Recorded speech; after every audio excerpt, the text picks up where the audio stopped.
Amados irmãos, paz e graça. Sejam bem-vindos à aula de administração da palavra número 150, que tem como tema Último combate e morte de Sansão. Estudo este que nós vamos realizar à luz das Escrituras Sagradas. Livro de Juízes, do capítulo 15, versículo 9, até o capítulo 16, versículo número 31. Este programa de Master Coach tem em vista a ministração da palavra com o objetivo de contribuir para a edificação mútua da igreja.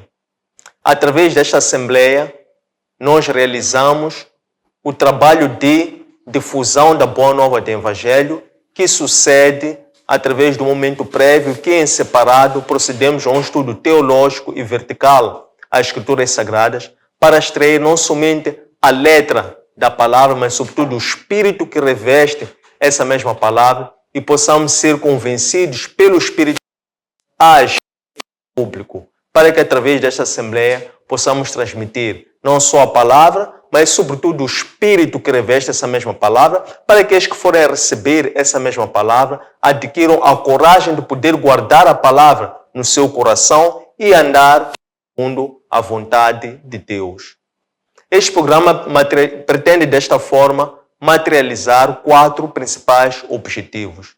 O primeiro destes objetivos é o de revelar o Espírito Santo enquanto a terceira pessoa da Trindade, ciente que existe um só Deus em substância, glória e poder, que se manifesta em 3 pessoas de acordo com a sua natureza.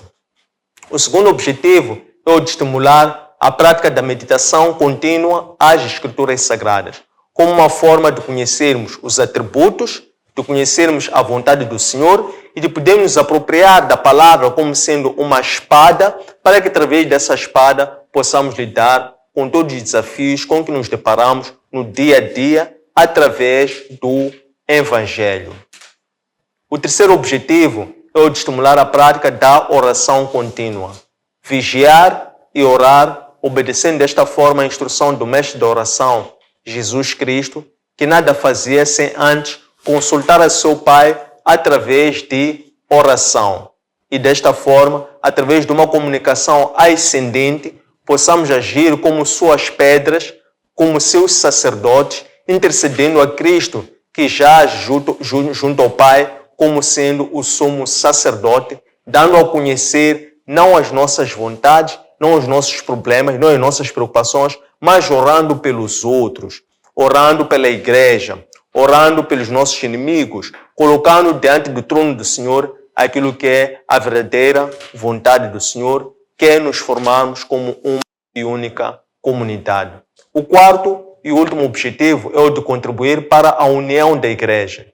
Igreja una, santa, católica e apostólica. Esta igreja que se firma através da bibliocentridade, colocando Cristo ao centro, que é a cristocentridade, nós possamos nos submeter à sua lei, possamos estar sujeitos ao seu governo, possamos nos arregar aos seus pés, para que ele possa ver a cabeça como sendo o Senhor da igreja, dando forma, estrutura e direção para que nós possamos nos manter unidos como uma igreja mundial ou como uma igreja espiritual. Quero assim dar as boas-vindas ao estudo de hoje. Vamos para o estudo número 150.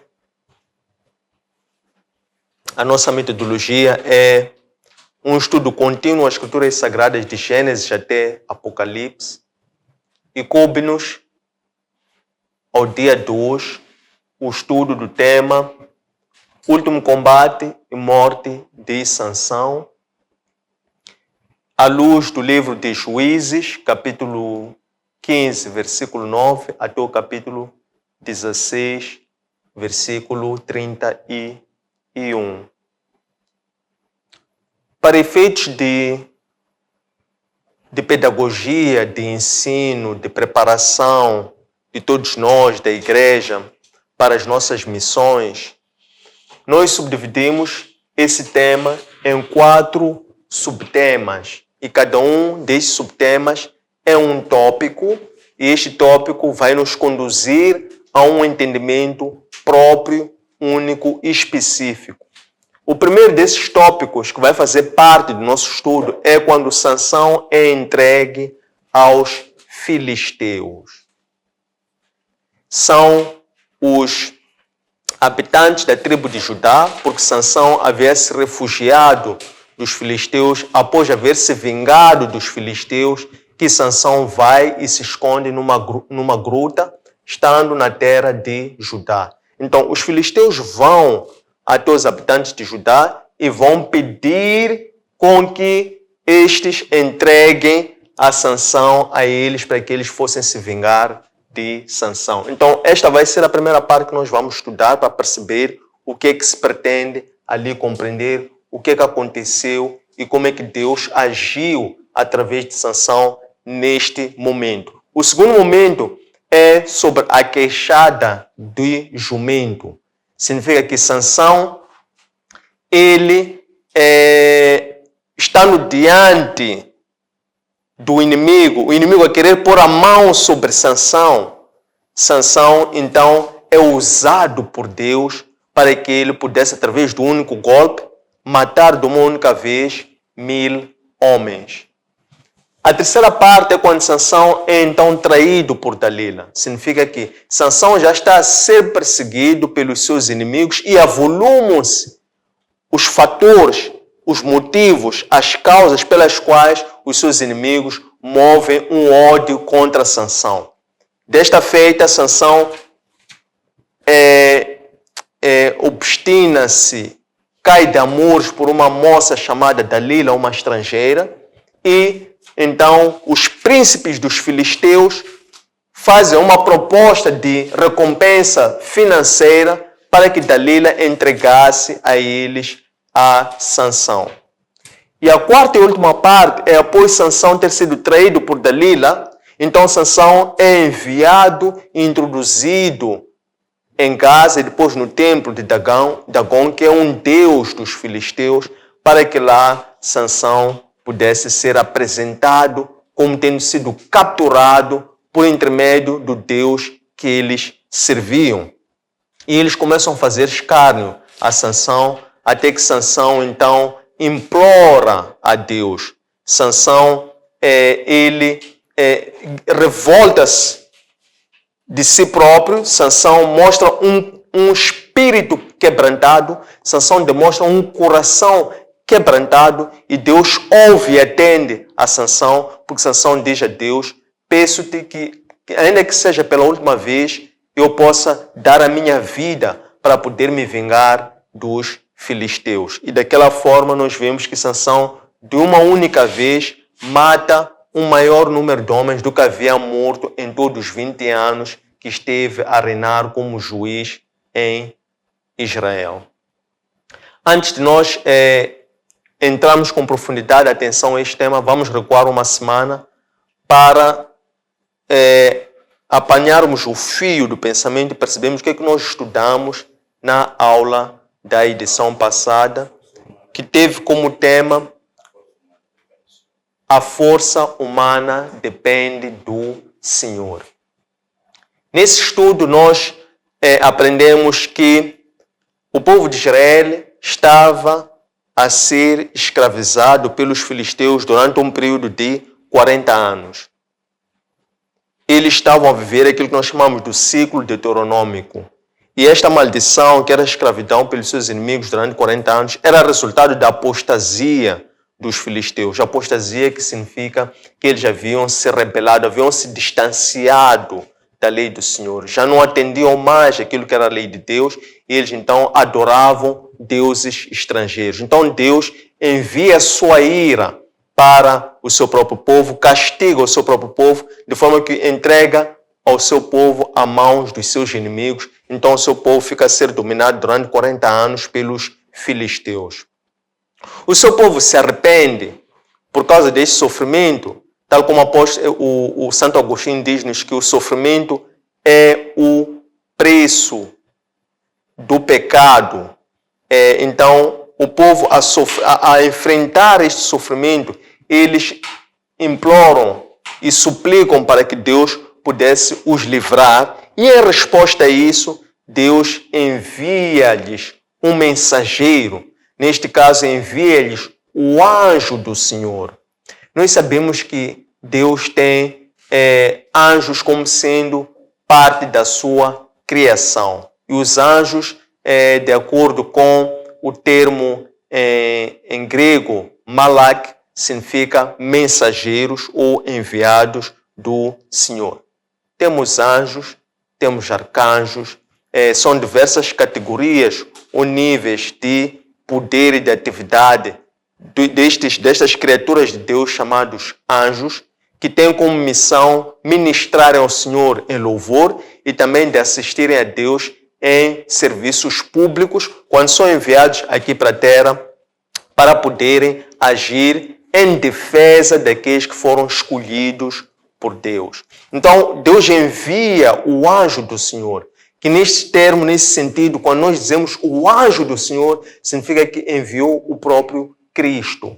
Então, era Cristo, no Antigo Testamento, que desceu para ir dar a conhecer a vontade de Deus a este povo. Então, nós vemos que neste caso tratou-se daquilo que nós chamamos de uma pré-encarnação de Cristo. Tratou-se de uma cristofania. Então, o anjo do Senhor desce até um casal que nunca tinha concebido. Por quê? Porque a mulher era estéril. Esta mulher chamava-se, não tinha nome. A Bíblia Sagrada nem revela o nome dessa mulher, só diz mulher estéril. Mas mulher de Manoé. Significa que revela o nome do marido, mas não revela o nome da mulher, porque ela era estéril. E o anjo precisamente desce para a mulher estéril e diz a ela que tu não concebes, mas daqui a um tempo tu vais conceber um filho. E esse filho vai ser um nazireno do Senhor, porque a navalha não pode passar pela sua cabeça, porque eu quero usar esse teu filho para que ele possa libertar o seu povo do domínio dos filisteus. E a mulher, comovida e sem conseguir se conter por aquilo que havia ouvido, ela sai a correr disparada e vai informar ao seu marido sobre o que acabava de acontecer. E o marido dela, que é Manoá, ele implora, suplica ao Senhor, dizendo: Senhor, envia-me novamente este homem de Deus para que ele possa vir nos instruir sobre como é que nós devemos educar a este nosso filho. E Deus, atendendo ao pedido de Manoá, envia novamente o anjo do Senhor, que para eles o casal era um homem de Deus, e o anjo do Senhor novamente põe-se à disposição. Manoá diz: se eu tive a sua graça, revele-nos como é que nós devemos ensinar, educar este filho. E o anjo do Senhor volta a dizer que a mulher tinha que ser consagrada ao voto de Nazireno. Isto é, a mulher não deveria beber nem vinho, estamos a dizer que uvas amadurecidas, e nem bebida forte, abster-se também de comer alimentos impuros, e porque ela iria conceber um filho que era nazireno do Senhor. E este nazireno, por sua vez, de acordo com o voto de Nazireno que está no livro de Levíticos, para além de não beber bebidas fortes, não comer alimentos impuros, ele não deveria também tocar em cadáveres. Para além de que o segredo que o anjo havia dado à mãe era que a navalha não passasse a sua cabeça. Sansão, então, quando nasce, porque o casal diz: revele-nos o seu nome, a dizer ao anjo do Senhor, revele-nos o seu nome, porque nós queremos te homenagear quando esta criança nascer. E o homem do Senhor, homem de Deus, neste caso o anjo do Senhor, que é Jesus Cristo, diz que o meu nome é muito complexo para vocês perceberem. Meu nome é maravilhoso. Meu nome é difícil de vocês compreenderem. Então o anjo do Senhor simplesmente não diz qual é o seu nome. O casal, quando nasce o filho, eles dão por nome o filho de Sansão, que em hebraico significa sol. Por isso que o livro de Salmos diz que Deus é o sol e a força. Então eles acabaram por homenagear, apesar do anjo não ter dado o seu nome, eles acabaram por homenagear, dando o nome do seu filho em homenagem àquele que havia os anunciado sobre o nascimento do filho e sobre a missão que cabia para o seu filho. Sansão, quando cresce, o anjo do Senhor, o Espírito do Senhor começa a estimular a Sansão. Sansão tinha agora a idade de mais ou menos 18, 19 anos, e ia para a faixa dos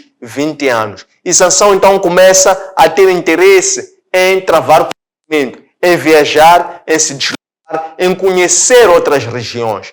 E Sansão então desce até uma zona chamada Timna.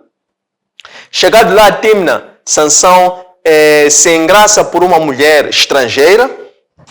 Ele volta até os seus pais e vai informar pai e mãe que eles deveriam lhe seguir para que fossem lá pedir uma certa mulher em casamento para si. E os pais dizem a Sansão: não haveria uma outra mulher dentre tuas irmãs para tu ires pedir ou gostares de uma mulher estrangeira? E Sansão diz que esta é a mulher que agradou aos meus olhos. Então os pais de Sansão acompanham Sansão até esta casa. Pelo caminho, Sansão domina um leão e mata um leão com as suas próprias mãos, como se estivesse a matar um cabrito. E depois Sansão continua a viagem juntamente com os seus pais. Chegado lá, há aquela festa de apresentação que é do noivado, e depois há um prévio consentimento daquela família, ao que Sansão e seus pais regressam para irem preparar aquelas condições que eram reservadas para poder se consumar o casamento. E quando voltam para o dia do casamento, para o enlace matrimonial, Sansão desvia do caminho dos pais e vai visitar aquela carcaça do leão que ele havia morto dias antes. Quando chega lá, encontra que dentro da carcaça daquele leão tinha lá uma colmeia de mel. E Sansão põe as mãos junto à colmeia de mel, violando um dos decretos da lei do Nazireno, que ele não deveria tocar cadáver. Sansão tira de lá o mel e começa a comer com a sua própria mão e volta aos pais e oferece o mel aos pais, sem dizer aos pais de onde é que ele tinha tirado este mel. Quando chega lá junto àquela comunidade, então Sansão é entregue como companheiros cerca de 30 jovens que eram naturais daquela zona. E aqueles jovens ficaram a ser a companhia de Sansão enquanto decorriam os 7 dias de celebração da boda de casamento. Então Sansão propõe um enigma para esses 30 jovens, dizendo: se vocês descobrirem este enigma, eu irei vos oferecer uma túnica e uma muda de roupa. Mas se vocês não acertarem esse enigma, serão vocês que irão me oferecer a mim 30 túnicas e 30 mudas de roupa. Então ele diz o enigma aos jovens, dizendo que daquele que come saiu comida, daquele que é mau saiu coisa doce. E os jovens começam ali a bater-se cabeça, passam primeiro, segundo, terceiro dia, e eles não estão a conseguir ter ideia sobre aquele enigma. Então esses jovens aproximam-se à esposa de Sansão e dizem a ela assim: é para escarnear de nós, é para nos gozar que tu estás a criar esta situação. Por que tu não convences o teu noivo a te revelar a ti qual é o segredo deste enigma? Faça isso, senão nós iremos matar a ti e ao teu pai. Ameaçam desta forma a moça. E esta moça então começa a chorar, começa a mostrar uma vontade de retirar aquele enigma de Sansão, porque ela havia sido ameaçada de morte, a ela e ao seu pai. E ela vai chorando diante de Sansão. Primeiro, segundo dia, terceiro dia. Sansão vai dizer: nem sequer aos meus pais eu revelei esse enigma. Por que a ti eu vou dizer este enigma? E aquela jovem não se conformando, porque se aproximando ao 7º dia, aquela jovem continua a insistir em Sansão, e Sansão acaba no 7º dia por revelar àquela jovem qual era o enigma. O que sugere que Sansão era fisicamente forte, mas era emocionalmente fraco. Então, Sansão, ao dizer a esta jovem o segredo do seu enigma, aqueles jovens no 7º dia acabam por lhe dizer qual era a chave daquele enigma. Não pastassem com o meu rebanho, com a minha ovelha, vocês não poderiam saber o segredo deste enigma. E Sansão então fica triste, fica enfurecido, começa a ferver de cólera, diz a Escritura Sagrada. E Sansão sai e vai atacar de uma vez 30 homens e mata 30 homens e retira-lhes as túnicas e as mudas e vai oferecer a estes jovens, cumprindo a obrigação decorrente daquele enigma. E depois Sansão então aparta-se dali e volta para a sua terra natal, para a sua casa, para a casa de seus pais. Sansão ficando lá, quando se acalma, passado alguns dias, Sansão entende voltar para ir visitar novamente a sua esposa, levando agora um cabrito como uma oferta. Quando Sansão chega lá e tenta entrar no quarto para estar com a sua amada, o seu pai impede. O sogro de Sansão impediu que Sansão entrasse para estar com a sua amada. E depois o sogro diz a Sansão assim: eu pensei que tu não tinhas amor com a minha filha. Por essa razão é que eu dei a minha filha a um dos teus amigos. Amigos, no caso, um dos 30 jovens naturais daquela zona que foram entregues para fazerem companhia a Sansão durante os 7 dias de casamento. E o pai termina dizendo que, mas tem aqui a minha filha mais nova, porque ela é mais formosa ainda do que a tua esposa. E Sansão, então, ele acaba dizendo o seguinte, que agora eu tenho motivos para poder me vingar de vós. E Sansão, então, vingando-se dos filisteus, ele captura 300 raposas, ata as duas pelas caudas, ateia sobre elas fogo, e quando essas raposas dispersam-se pelo fogo, elas foram e começaram a devastar toda a cultura dos filisteus, porque era uma altura de colheita.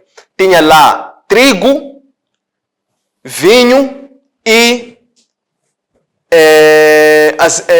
oliveiras, azeitona.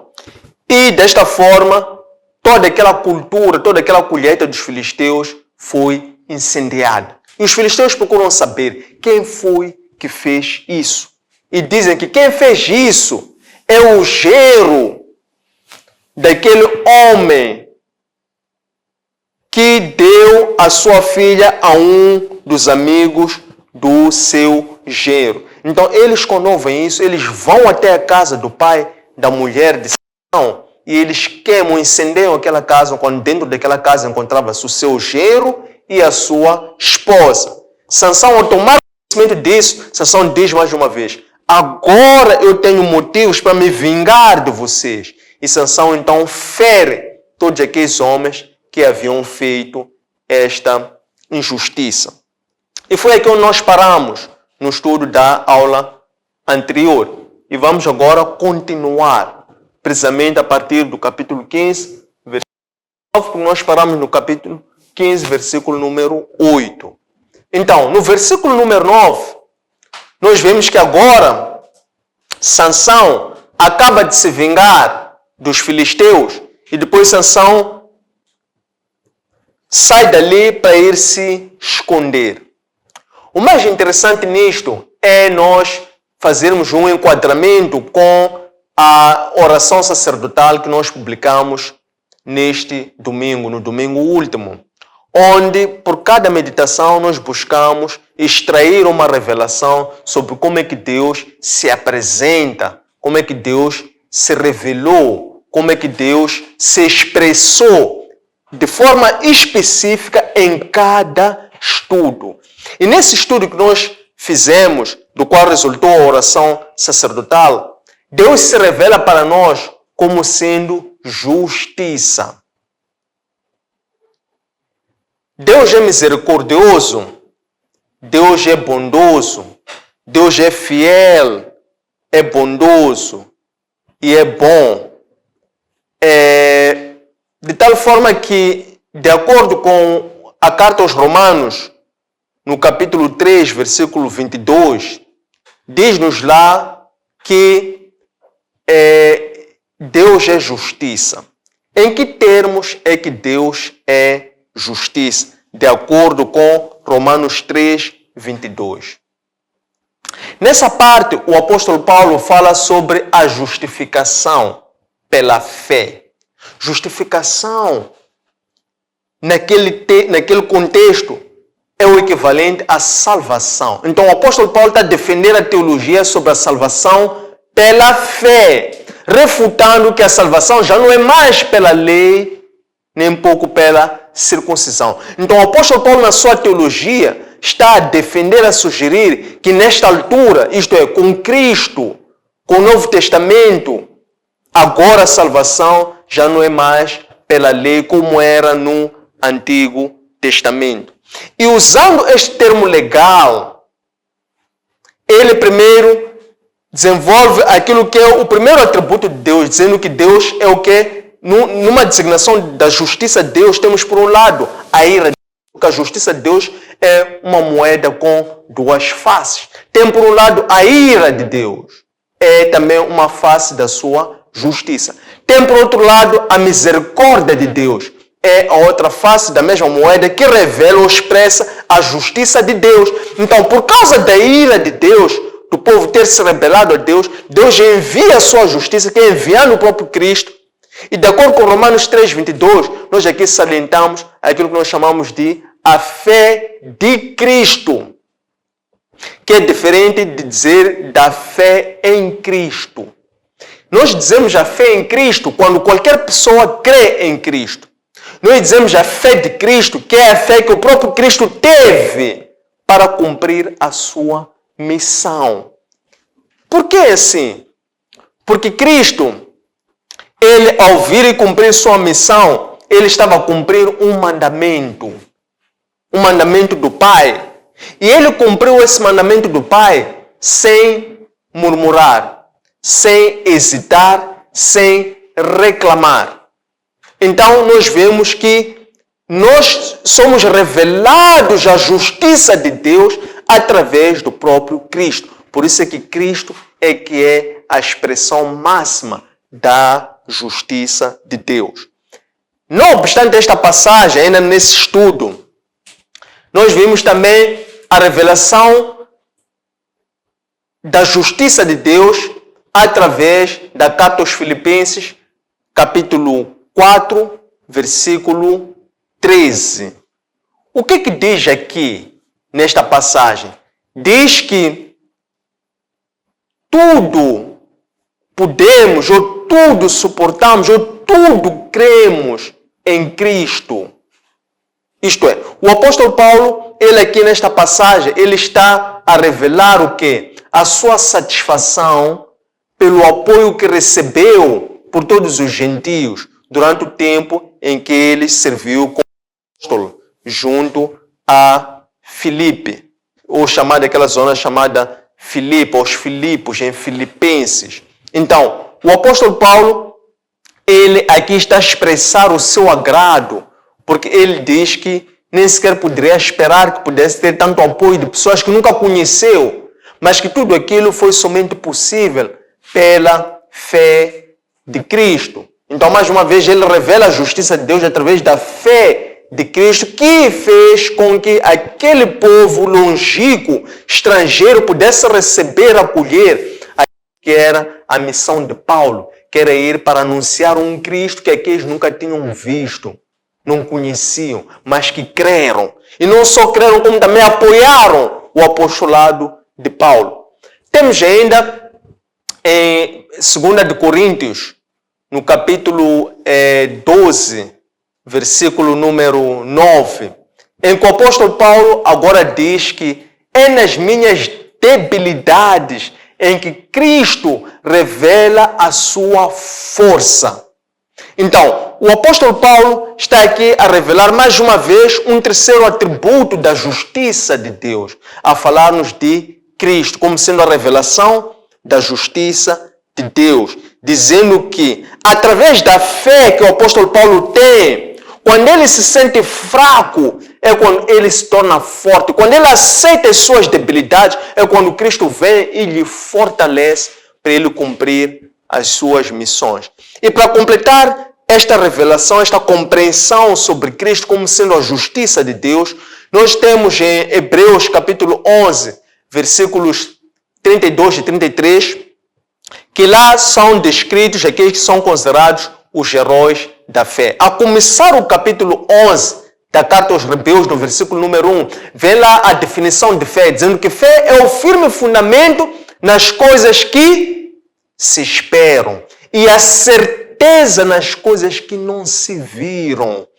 E continuando esta reflexão sobre a fé, no capítulo 11 da carta aos Hebreus, nós temos nos versículos 32 e 33 que o apóstolo Paulo vai discorrendo quais foram os vários heróis de fé. Começando por falar de Abraão, fala de Noé, fala de Abraão, de Isaac, de Jacó, de Israel, fala de Moisés, fala de Raabe, a meretriz, fala de Josué, antes de Raabe, naturalmente, depois fala de Raabe, e depois fala dos juízes.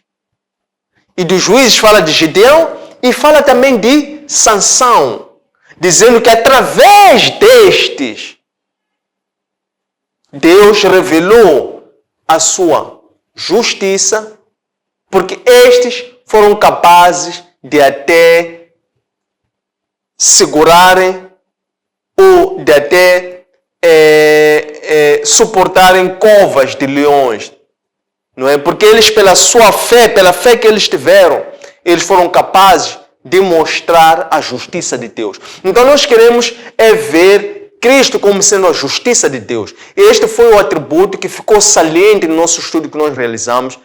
Cristo é a justiça de Deus. Por quê? Por causa da fé de Cristo. E através da fé de Cristo, todos os outros que vieram após Cristo e creram na justiça de Deus, também foram justificados pela justiça de Cristo até Sansão, que é precisamente este que nós estamos hoje a estudar. O que é que acontece? Sansão, ele então, depois dele se vingar dos filisteus, ele foge da fúria dos filisteus estrategicamente para quê? Para ele recobrar forças, mas também para ele se reposicionar. Por quê? Porque Sansão já estava numa guerra aberta e declarada contra os filisteus. Sansão então entra para o território de Judá e vai se esconder numa zona chamada Lei e entra dentro de uma gruta e fica lá escondido na gruta de Etan. Quando ele se esconde nessa gruta de Etan, os filisteus ficam a saber que Sansão fugiu para Judá. E os filisteus vão atrás de Sansão, indo até Judá, e eles acampam-se em frente a Judá. E o povo de Judá pergunta aos filisteus: por que vocês vieram se acampar em frente a nós? Por quê? Porque o Judá tinha medo dos filisteus, porque os filisteus eram mais fortes que estes da tribo de Judá. Por quê? Porque era uma altura que os filisteus estavam a governar, a dominar, estavam a escravizar todo o povo de Israel. Então eles vão precisamente para Judá, e eles, colocando-se diante de Judá, eles dizem que querem capturar Sansão. Então os da tribo de Judá vão até a gruta onde estava encontrado, onde estava escondido Sansão. Eles dirigem até Sansão e dizem: Sansão, por que tu vieste te esconder precisamente na nossa terra? Não sabes tu que os filisteus nos dominam? Por que está a trazer azar para nós? Então Sansão diz que eu vim me esconder aqui por causa daquilo que eles me fizeram. Vejam a resposta de Sansão, quando também estes da tribo de Judá perguntam aos filisteus: por que vocês vêm se posicionar em frente a nós? Que mal nós nos fizemos? Eles dizem que não é por vocês, é por causa de Sansão que está escondido aí. Nós viemos lhe buscar por causa daquilo que ele nos fez. E mais uma vez, estes de Judá, quando vão perguntar a Sansão: por que te escondeste aqui sabendo que esses dominam sobre nós? Sansão diz que eu estou aqui por causa daquilo que eles me fizeram. Então, os da tribo de Judá, vendo-se numa saia justa, como se diz na gíria, eles dizem a Sansão: nada mais nos resta a não ser te entregarmos aos filisteus. E eram 3.000 homens. Sansão diz-lhes assim: se vocês jurarem que não vão me matar, eu hei de cooperar convosco. E eles disseram que nós não iremos te pôr a mão, nós não iremos te matar, somente iremos te amarrar e te entregar aos filisteus. Então eles pegam 2 cordas, amarram a Sansão e entregam a Sansão aos filisteus. Isto é Juízes 15, versículos 14 até 17. Quando Sansão é entregue aos filisteus com as mãos amarradas com 2 cordas, esses filisteus começam a festejar, a celebrar que conseguiram capturar o seu inimigo. Quando eles estão já para pôr a mão sobre Sansão, o Espírito de Deus desce sobre Sansão e Sansão destrói aquelas 2 mãos como se fossem 2 linhas de lã. E Sansão de seguida põe a mão a uma queixada de jumenta que estava mesmo ali fresca, e ele, através do único golpe, ele mata aqueles 1000 homens filisteus que estavam ali para pegar a Sansão.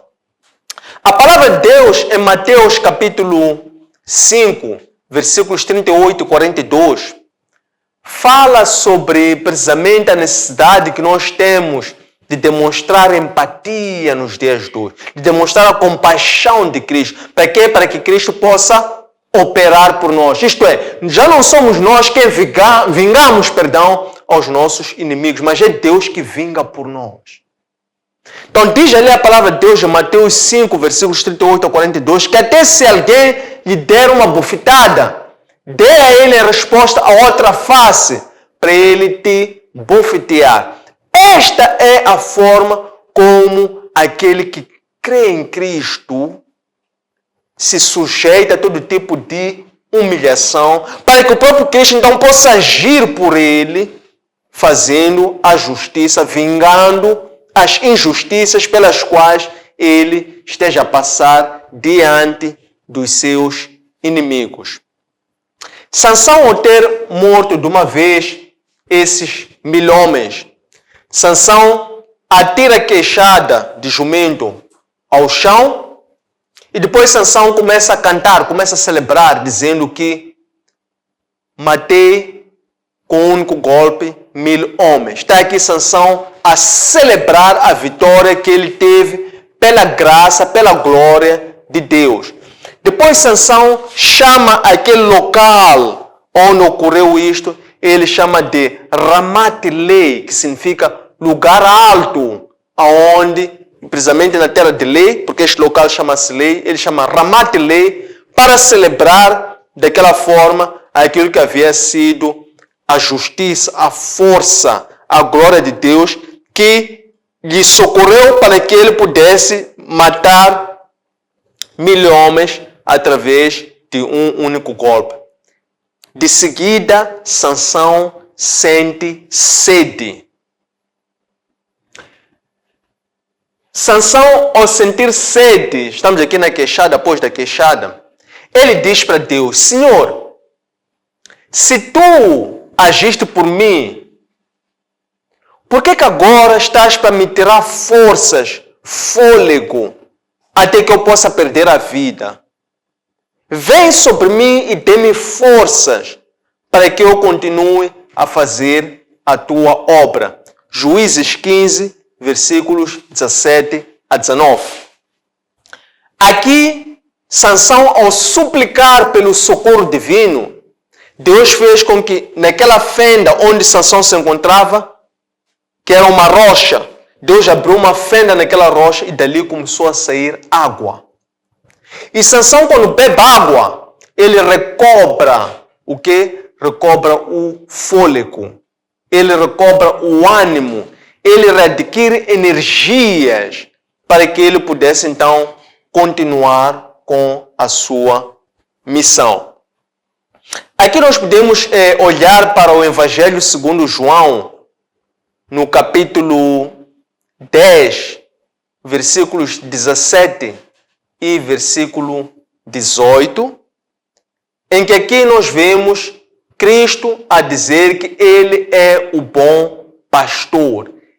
Ele deu a sua vida para que depois pudesse recuperar a sua vida através das pessoas que Ele deu a sua vida. Isto é, Cristo morreu para que todo aquele que cresce que Ele morreu por si, aquela pessoa pudesse passar a viver Cristo em si. Então, Ele não perdeu a sua vida, Ele deu a sua vida para que depois pudesse recuperar a sua vida através de todas as pessoas que fossem crer na fé de Cristo, como nós falávamos, que a fé de Cristo fez com que Ele cumprisse este mandamento, com que Ele desse a sua própria vida, para, através da sua doação da sua vida, pudesse resgatar outras vidas.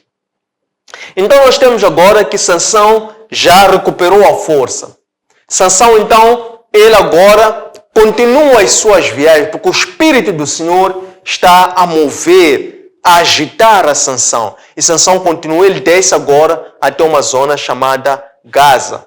E ele, quando entra nessa zona de Gaza, ele vai se envolver com uma prostituta daquela região. E ele, ao entrar na casa desta moça meretriz, os habitantes daquela zona de Gaza, eles tomaram conhecimento que Sansão entrou naquela casa. Eles ficaram do lado de fora, cercaram a casa e disseram que, já que Sansão entrou de noite, nós vamos ficar para que logo ao amanhecer nós possamos capturar a Sansão. O que Sansão faz? Sansão não esperou até que amanhecesse. Quando foi meia-noite, Sansão levanta-se. E Sansão, ao levantar-se, à meia-noite, ele sai da casa e ele carrega as portas daquela zona chamada Gaza e coloca sobre seus ombros e tira aquela porta e carrega sobre si e leva até um lugar alto, frustrando assim os planos daqueles que achavam que Sansão iria ficar até a manhã seguinte. Sansão não para por aqui. Sansão, depois disso, continua a busca ou continua a ser guiado pelos seus olhos. E Sansão agora afeiçoa-se por uma moça chamada Dalila, que vive agora numa outra região que se chama planície de Sucote. Sansão, ao deslocar-se para essa planície de Sucote, ele acaba por apreciar uma moça de nome Dalila. Em hebraico, Dalila significa fraco, significa frágil. O que sugere-nos que o nome Dalila, na tradução do original hebraico de frágil, signifique tornar fraco. Isto é, Dalila com missão, Dalila entrou na vida de Sansão para tornar Sansão fraco. O que nos diz a palavra de Deus no Novo Testamento?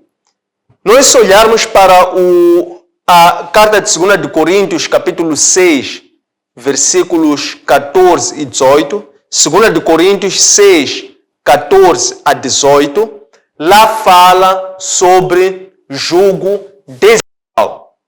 O que isto nos sugere?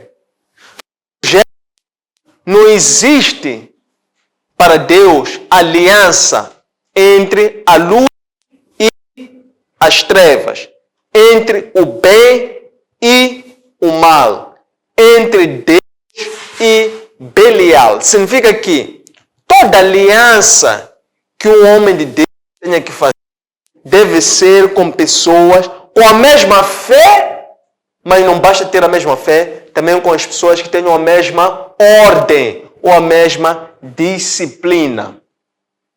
Ainda que sejam alianças empresariais, que sejam parcerias para negócios, devem ser alianças, parcerias com pessoas que tenham a mesma fé. Isto é, se você é temente a Deus, que é Sansão, que é o quê? Sansão é um nazireu, é um homem consagrado a Deus desde o seu nascimento. Sansão somente estava destinado para se dar bem em relações conjugais, caso ele se juntasse também a mulheres consagradas a Deus.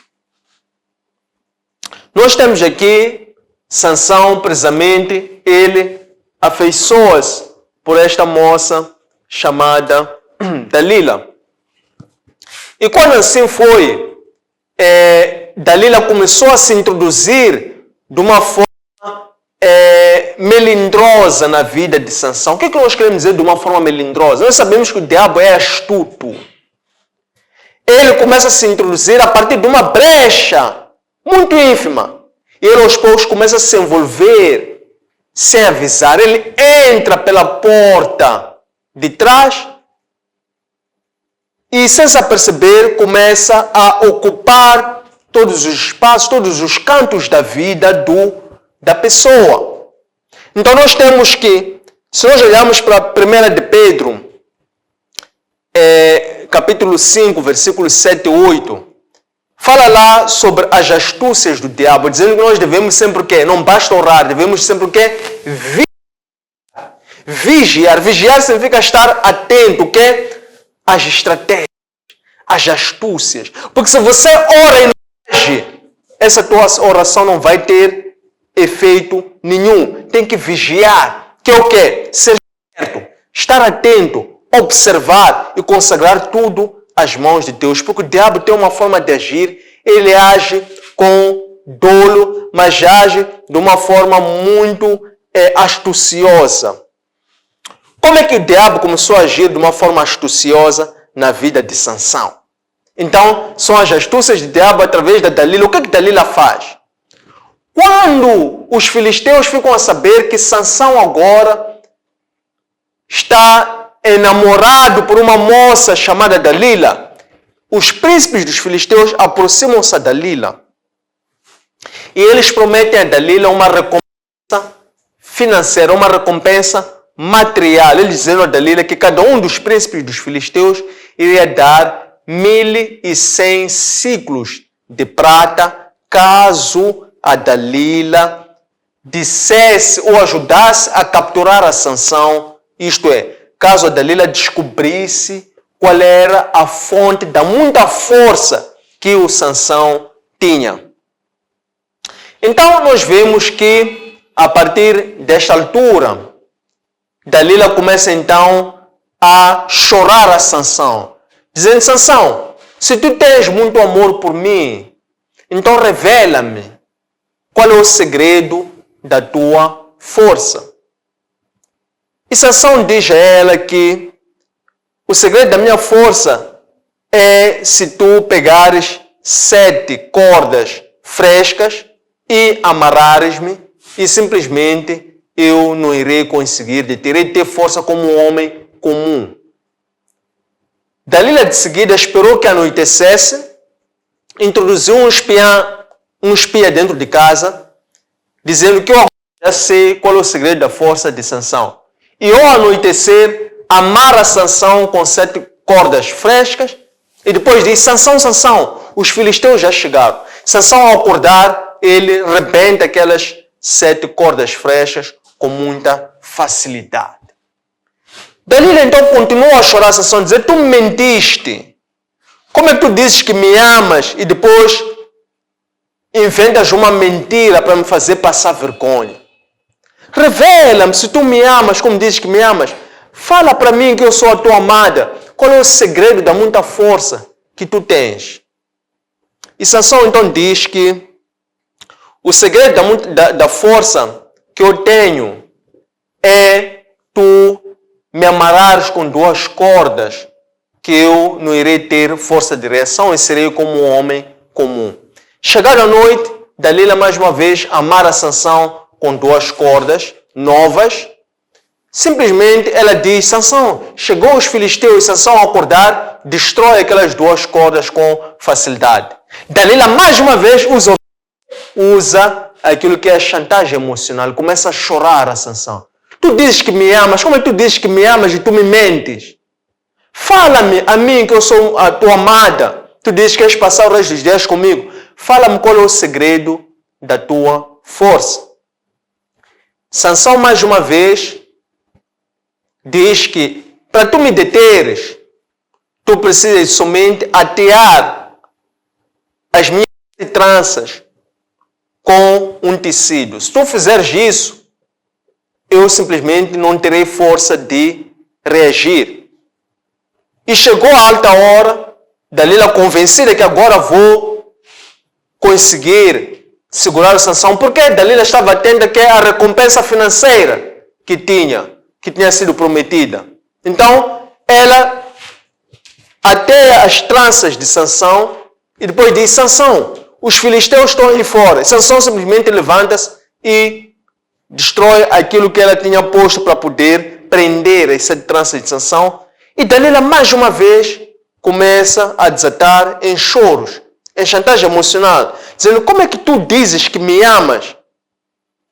Como é que tu dizes que tens amor para mim? Então tu és um mentiroso, tu és um enganador. Tu não me amas como tu dizes que me amas. Diz-me, qual é o segredo da tua força? Nós aqui temos que, antes de completarmos esta passagem, nós temos aqui esta astúcia ardilosa do diabo para, de todas as formas, poder deter a Sansão. Efetivamente, nós temos que o diabo ele é muito ardiloso no seu agir. Desta forma, nós temos que, precisamente, aquilo que é inclinação para o pecado de cada um, aquilo que é o nosso ponto fraco, vai ser sempre a via pela qual o diabo vai usar para poder nos enfraquecer, e depois de nos enfraquecer, poder fazer com que nós possamos morrer, espiritualmente falando. A palavra de Deus diz que quando Dalila foi chorando, os de Dalila foram abatendo a Sansão como emocional e mentalmente. Então diz ali a palavra de Deus que o coração de Sansão desfaleceu, isto é, Sansão acabou por ficar fraco emocionalmente por causa dos choros repetitivos, ardilosos, astuciosos de Dalila, e Sansão então acabou por abrir o seu coração. Ou seja, Dalila, através dos choros, abriu o coração de Sansão, e Sansão então revela a Dalila o segredo da sua força. Mais uma vez, agora Sansão o que fez? Violou o pacto de Nazareno, porque ele, antes de nascer, a mãe dele disse que tu és estéril, mas tu vais conceber um filho, do qual a navalha não pode passar pela sua cabeça. E dizendo que ele não deveria comer alimentos impuros, não deveria beber vinho nem bebidas fortes, não deveria se aproximar a cadáver nenhum. Sansão já tinha se aproximado a cadáver. Sansão já tinha consumido bebidas fortes. Sansão alimentava-se de alimentos impuros porque convivia com pessoas impuras. Faltava o quê? Este derradeiro pacto ou decreto que era da principal causa da força de Sansão. Então Sansão, cedendo à pressão de Dalila, ele diz que o segredo da minha força é o meu cabelo. A navalha nunca passou pela minha cabeça. Se rapar a minha cabeça, eu me tornarei fraco como um homem comum. Isto é, o que acontece com o pecado? Vamos perceber qual é o efeito do pecado. O pecado começa com um ato, e quando a pessoa não se arrepende, isto é, não reconhece que aquilo é uma falha, não reconhece que aquilo desagrada a Deus e não expõe essa sua vergonha a Deus, pedindo para que Deus possa lhe livrar, possa lhe lavar, ele possa ter novamente as mãos limpas e o coração limpo, não se arrepende genuinamente, mudando de caminho, tomando outro caminho que agrada a Deus. O que acontece? Ele, quando não se arrepende do coração, vai pecando mais uma vez, dizendo que agora é a última vez. Mas depois, mais a terceira vez, depois é quando aquele pecado começa a lhe viciar. Mais quarta vez, depois é quando ele já não consegue viver sem o quê? Sem aquele pecado. O que estava acontecendo com Sansão? Sansão já estava muito apegado às suas vitórias anteriores, já confiava muito na força do seu próprio braço. Ele achava que mais uma vez, se eu dissesse a Dalila, Deus, como já me livrou várias vezes, mais uma vez vai me livrar. Quando Dalila diz agora que eu já conheço o segredo da força de Sansão, então os inimigos cercam a Sansão. Dalila faz Sansão deitar-se sobre os seus pés, como um gesto carinhoso. Afinal, era a última cajadada, era o último golpe para Sansão. E ele então manda raparem todo o cabelo de Sansão. Depois ela diz, Sansão, e diz a palavra de Deus, quando rapam todo o cabelo de Sansão, o Espírito de Deus saiu de Sansão.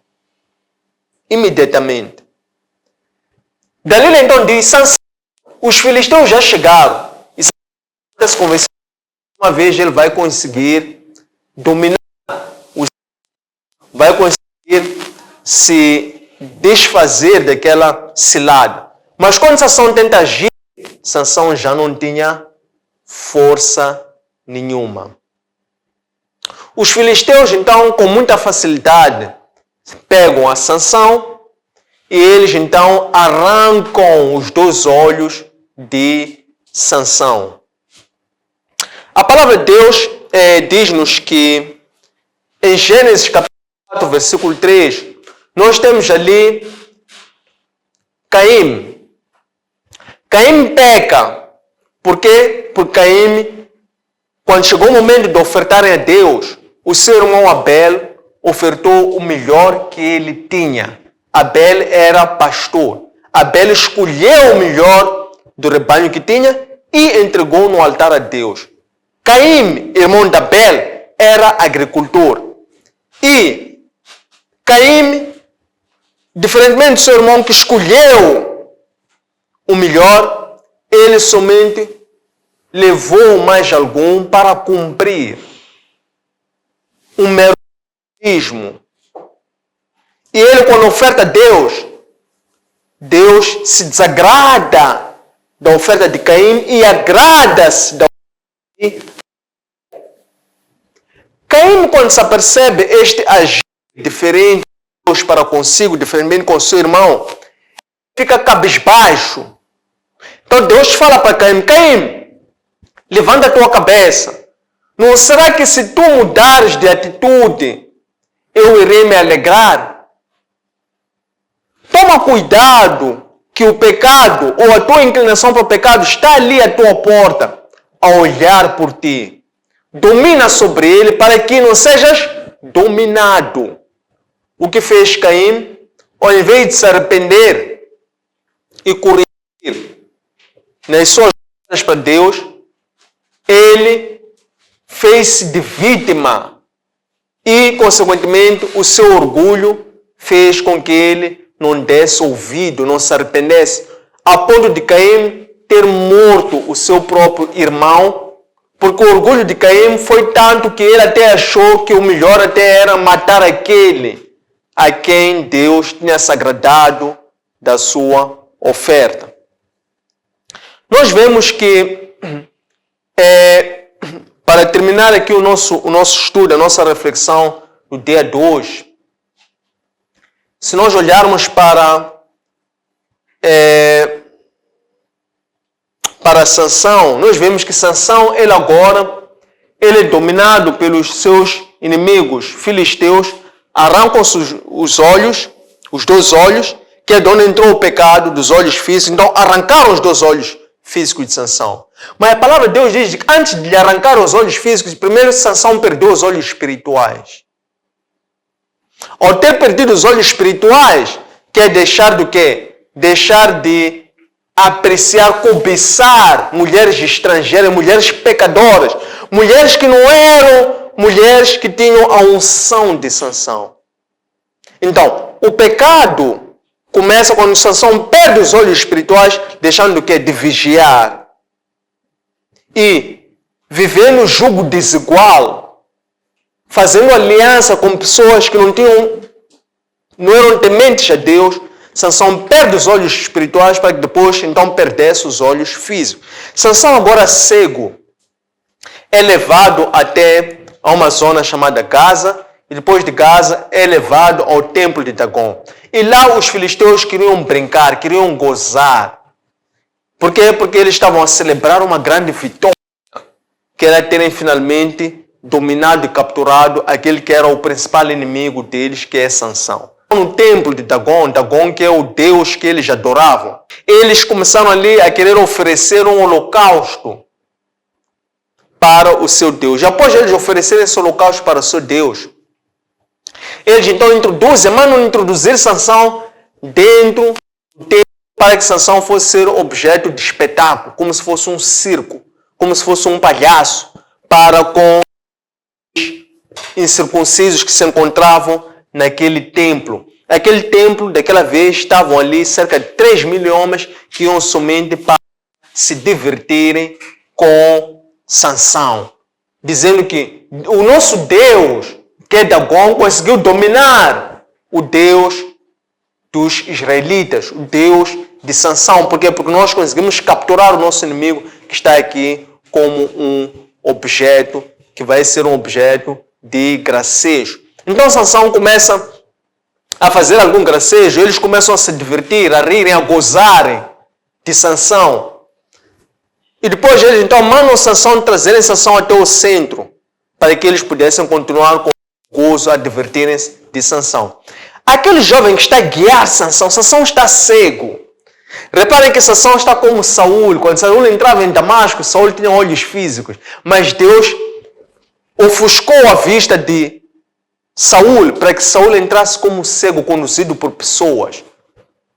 Sansão também está a ser conduzido por um jovem para o interior do templo, no centro do templo. E Sansão fala para aquele jovem assim: por favor, mostre-me o alpendre desta estrutura que é para eu conseguir segurar, porque eu não tenho equilíbrio, para eu não cair.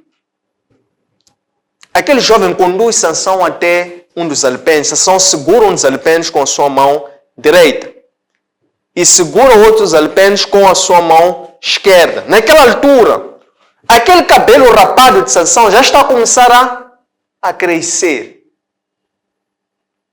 Sansão então suplica a Deus pela última vez. Em Salmos capítulo 51, versículo 17, vem que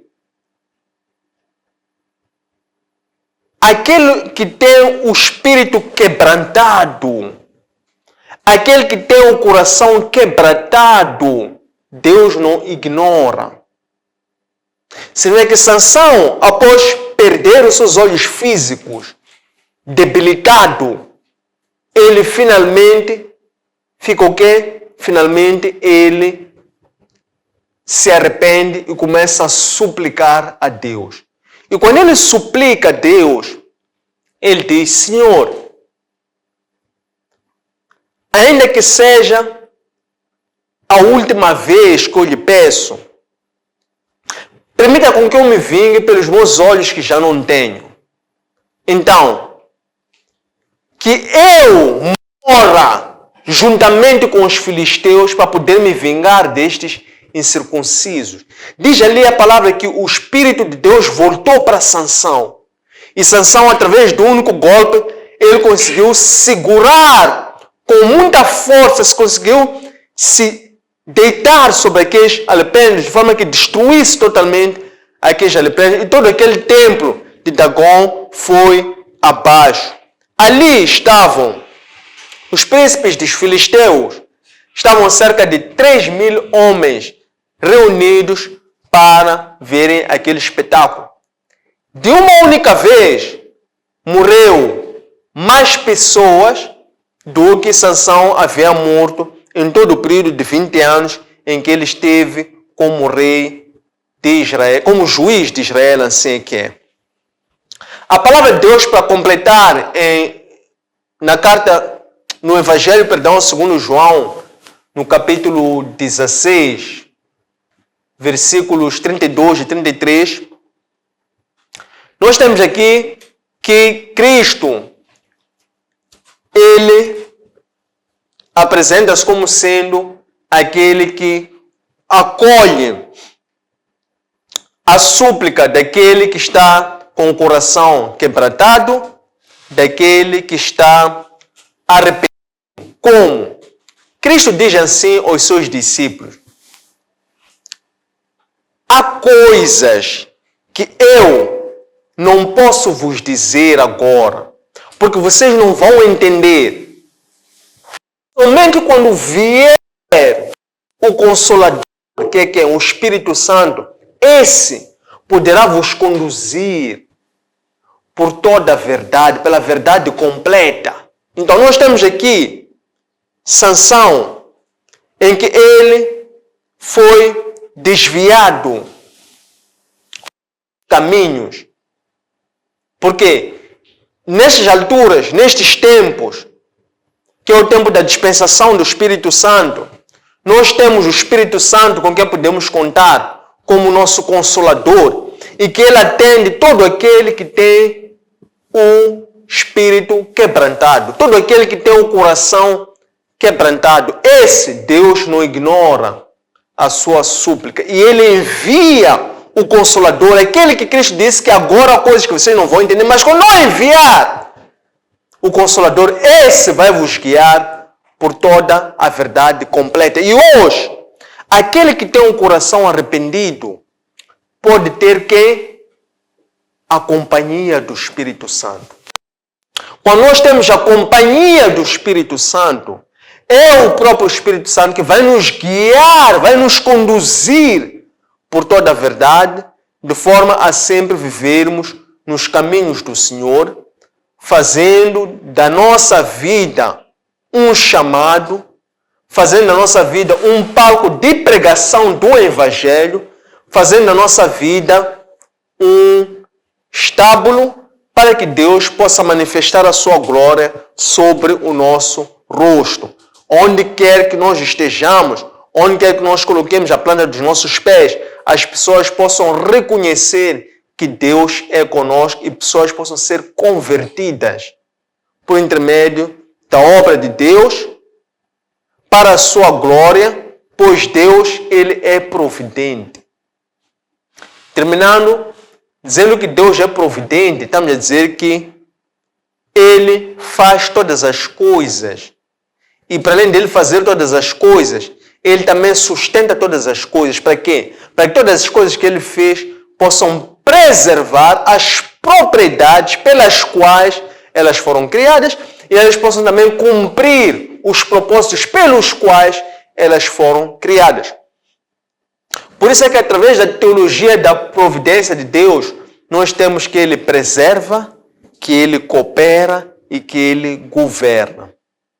Tendo chegado a este momento, queremos agradecer este primeiro momento de exposição e fica agora aberto o momento para a colocação de questões, de sugestões, de comentários, de dúvidas, para podermos tornar a nossa aula mais completa. Obrigado. A paz, irmãos. Obrigado. Hoje vamos falar deste homem que vai nos fazer com que também tenhamos um pouco de experiência de vida, através dele.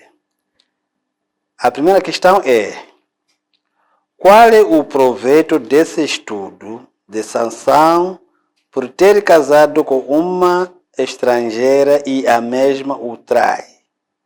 Para nós hoje, será que é justo ou é correto casar com uma estrangeira? Para nós hoje, é correto fazer o mesmo ou casar com a estrangeira também?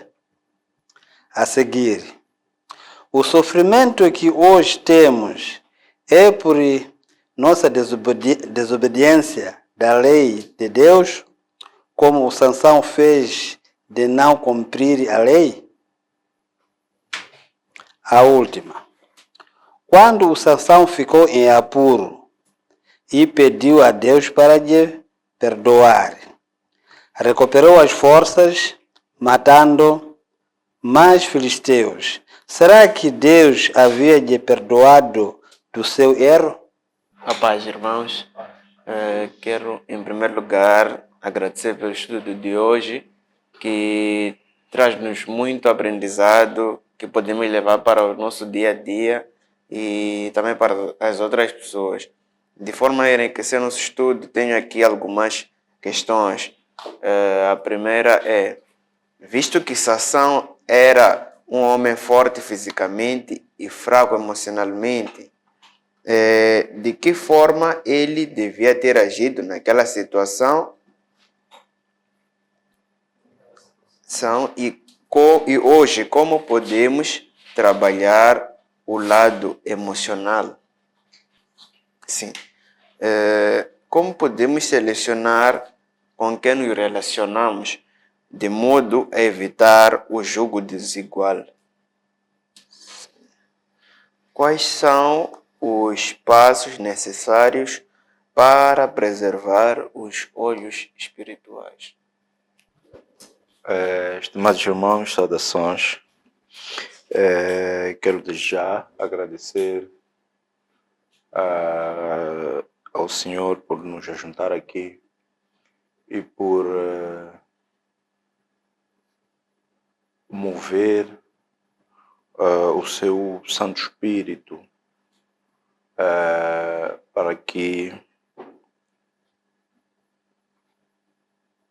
aquilo que Ele nos prometeu quando ascendeu se cumprisse, que é Ele ser a pessoa que iria nos revelar aquelas coisas que Cristo não poderia nos dizer naquele momento, porque era um bocadinho pesado demais para a nossa própria fé. E esse Espírito Santo é que está aqui hoje a nos dar esta ministração, a nos fazer compreender os diversos e vários mistérios que estão patentes na palavra.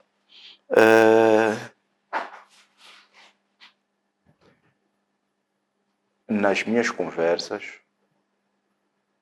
partilhei assim o link do vídeo do Master Coach da aula passada a um internauta, um amigo, irmão, e ele teve uma questão. Vou começar pela questão dele, depois vou discorrer as minhas.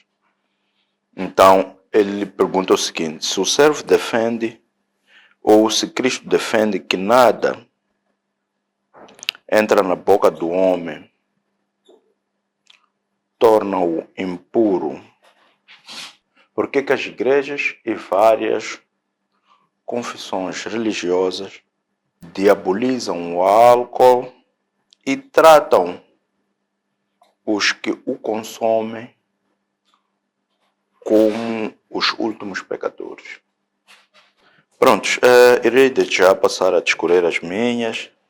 A primeira das minhas questões é a seguinte: como é que Cristo pode ser o representativo da ira e da misericórdia de Deus, sendo que por muitos é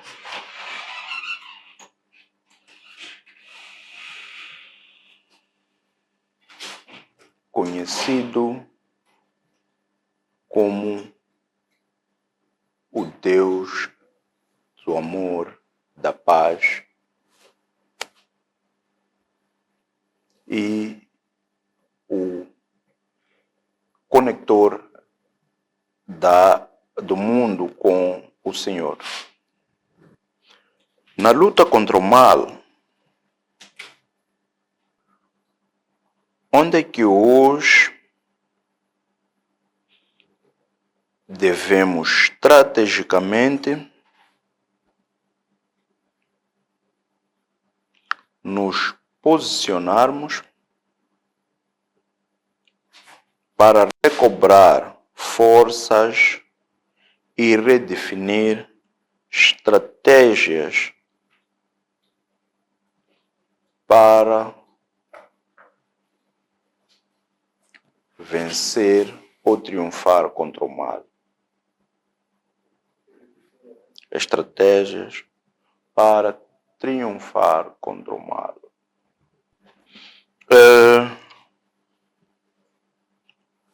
Como é que hoje devemos celebrar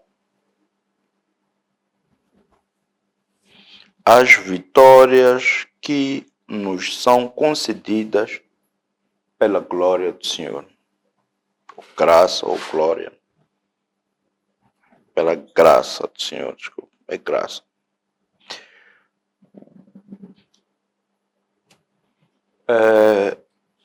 Qual é a fé de Cristo?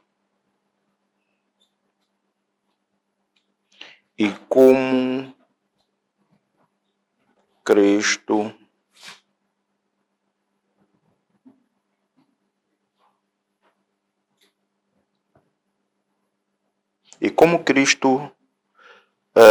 recobra ou a vida que deu ao mundo na cruz, ou recupera a vida que ele deu ao mundo na cruz.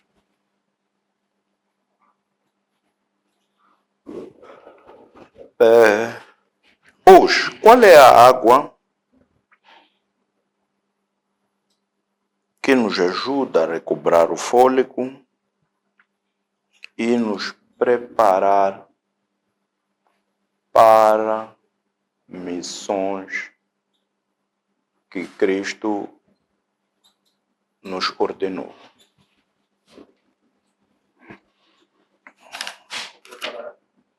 Para missões que Cristo ordenou.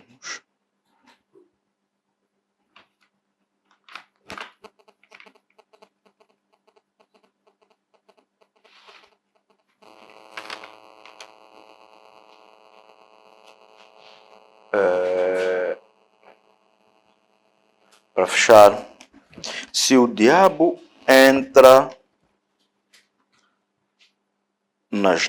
em nossa vida pela porta de trás ou pela brecha mais ínfima,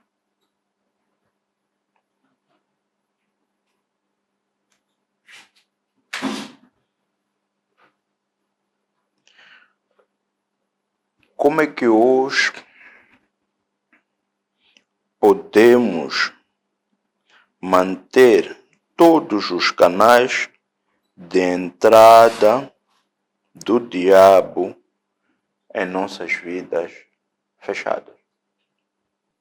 Amados irmãos, muito obrigado por estas questões, comentários que foram aqui endossados com referência à aula de administração da palavra de hoje, número 150, que tem como tema o último combate e morte de Sansão, na base do livro de Juízes, capítulo 15, versículo 9 a 16, versículo 31. Quero também, em segundo lugar, assinalar a pertinência das questões e dos comentários que foram aqui colocados, pois eles vão dar uma outra dinâmica ao nosso estudo, na medida em que vão permitir com que possamos trazer mais algum detalhe ou dar atenção a um e outro momento que o nosso sermão expositivo, de uma forma fluida, teve. Eventualmente, as questões ajudam a nós sairmos deste encontro com quais são os principais ensinamentos. Muitas das vezes, os pregadores do Evangelho, quando não são muito bem preparados, eles às vezes têm um discurso eloquente, têm um sermão longo, mas podem falhar se não conseguirem dar atenção às conclusões. Em poucas palavras, dizer, ok, de tudo isto que foi dito, o que é que podemos guardar como sendo os principais ensinamentos? Então eu agradeço a forma como o Espírito Santo tocou a cada um, porque certamente que essas questões 13 vão nos ajudar a focar quais são os aspectos mais importantes que devemos dar mais atenção a tudo isto que o Espírito Santo hoje nos proporcionou como sendo o seu maná. Então também vou tentar ser mais específico e direto nas respostas, porque é para não ser necessário ser uma repetição da exposição, a menos que seja um ponto que eventualmente não tenha dado uma atenção durante a exposição e que posso nessa pergunta me alongar um pouco mais. A primeira questão é: qual é o proveito deste estudo pelo fato de Sansão ter casado com uma estrangeira que o trai? para nós hoje é justo, é correto, isto é, se é correto casarmos com uma estrangeira que nos trai. Essa é uma boa questão de partida, porque é um dos pontos centrais do estudo de hoje. O que acontece é que o estudo de Sansão é um estudo muito pertinente, porque ele expressa ou revela Cristo. Sansão é um protótipo de Cristo. A missão e a obra de Sansão é uma das várias histórias que prototipizaram a Cristo. Em que medida? Primeiro, porque Sansão é um nazireno desde o seu nascimento. Segundo aspecto, o que é um nazireno? É alguém que é consagrado a Deus. Significa que aquela vida, Sansão foi concebido para vir cumprir uma missão divina, que era uma missão de salvar, de libertar o povo de Deus. Então, Sansão é um nazireno desde a sua concepção. Segundo aspecto, Sansão nasce de uma mulher estéril. Cristo nasceu de uma mulher virgem. Terceiro aspecto é que Sansão teve que encontrar motivos para poder se vingar dos inimigos de Deus, que eram os filisteus. O mesmo que aconteceu com Cristo. Ele chega e encontra uma comunidade que deveriam ser os religiosos, que já não estavam a cuidar com zelo o rebanho de Deus, porque o rebanho, o povo de Deus não é o povo do religioso, não é o povo do sacerdote, não é o povo do pastor, não é o povo do sende, é o povo de Deus. Cabe ao sacerdote cuidar, proteger, velar e assegurar de que está a conduzir as pessoas para que possam ter intimidade e comunhão com o próprio Deus. E também foi isso que Cristo encontrou, que era uma distorção daquilo que era a vontade do Senhor, porque estes que eram muito apegados à lei já praticavam uma religião que não agradava ao Senhor. Era uma religião de forma rica em ritos, rica em estrutura, glamour, forma exterior, não é? Mas era muito pobre em conteúdo, era muito pobre em revelação espiritual, já não agradava a Deus e simplesmente havia necessidade de vir ter que romper, tal como antes de Cristo também tivemos protótipos, como foi o caso de Elias, como foi o caso de Eliseu, que vieram para quê? Vieram para varrer baalismo, que era o quê? Que era uma religião que estava corrompida. Então veio Cristo também para poder o quê? Restaurar o templo, porque ele disse, eu venho para destruir e reconstruir em 3 dias. Você vê que a missão maior principal de Cristo foi a de vir resgatar toda a humanidade. Então, o que acontece é que este estudo de Sansão, ele para nós é útil na medida em que ele nos ensina sobre como é que nós podemos, por um lado, cumprir a missão pela qual Cristo possa ter nos levantado ou comissionado, como cristãos, simples cristãos, pois todo cristão tem uma missão, todo cristão tem uma promessa que é salvação, e esse deve ser o bem maior que nós devemos nos aplicar, dedicar a conquistar e a conservar.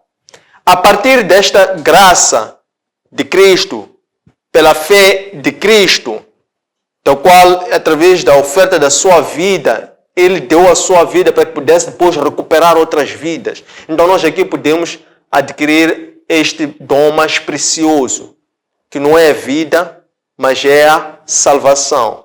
Porque a vida todos temos, a salvação é oferecida a todos, mas nem todos a alcançam.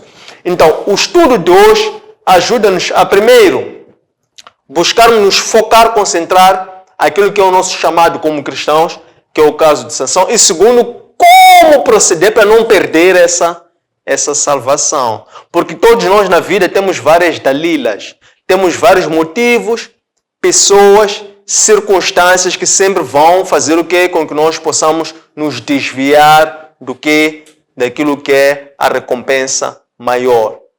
Qual é a nossa recompensa maior? Aquilo vai ser o prêmio da nossa luta, do nosso esforço. É não só adquirir hoje a salvação, mas depois vem uma luta maior que é o que é conservar esta salvação. Foi a luta que Sansão teve que passar. Apesar de ter nascido nazireno, teve que lutar e muito, e custou a própria vida para poder o quê?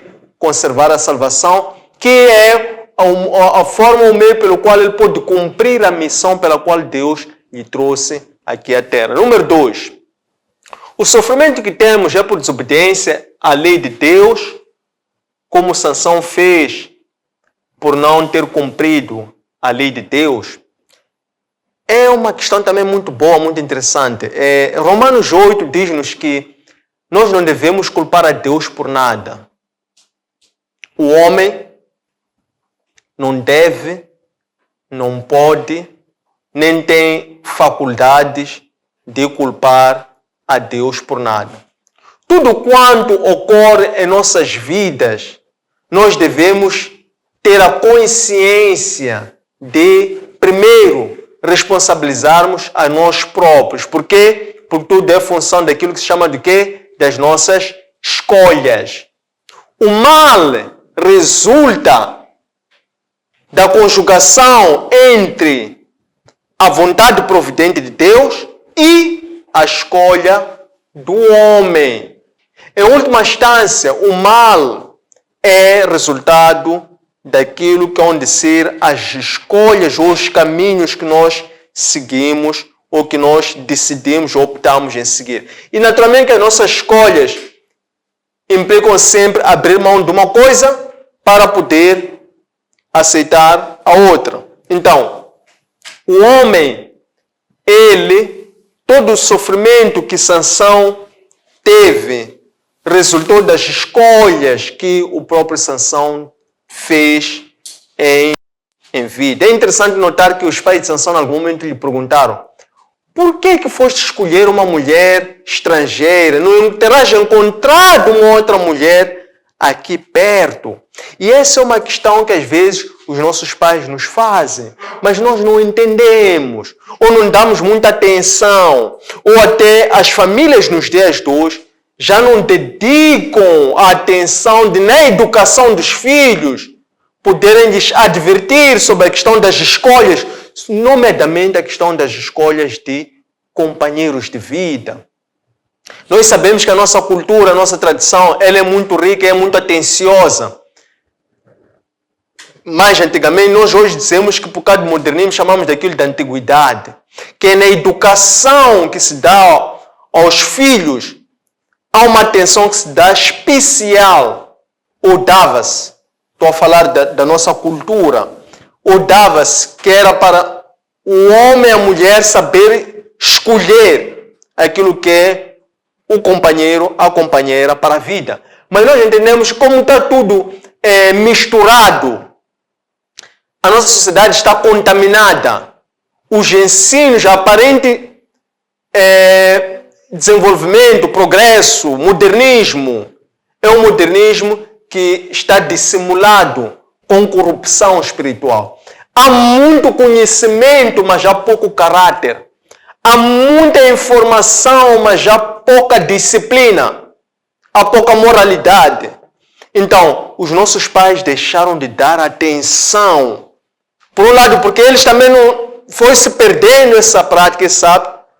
Ou eles também não foram transmitidos isso, ou eles eventualmente também não tiveram esse cuidado nas suas próprias escolhas, que eles já passaram a não impregnar isso. Somente um cristão convertido, que conhece o valor das escolhas e das alianças que faz, é que dá muita atenção a isso nos conselhos que transmite aos seus filhos, sobre os cuidados a ter, sobre com quem fazer alianças.